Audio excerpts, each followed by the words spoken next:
Hey everyone! Today, we're checking out the Hyundai Creta, a stylish and feature-packed compact SUV that's become a favorite in many markets. Let's break down what makes it so popular. Compact size, bold style.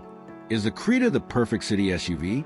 On the outside, the Creta stands out with its modern design, a bold parametric grille, sharp LED headlights, and strong body lines that give a premium SUV look despite its compact size.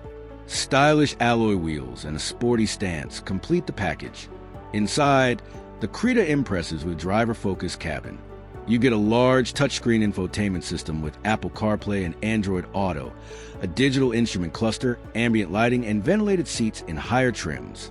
Space is well utilized, offering comfort for both front and rear passengers.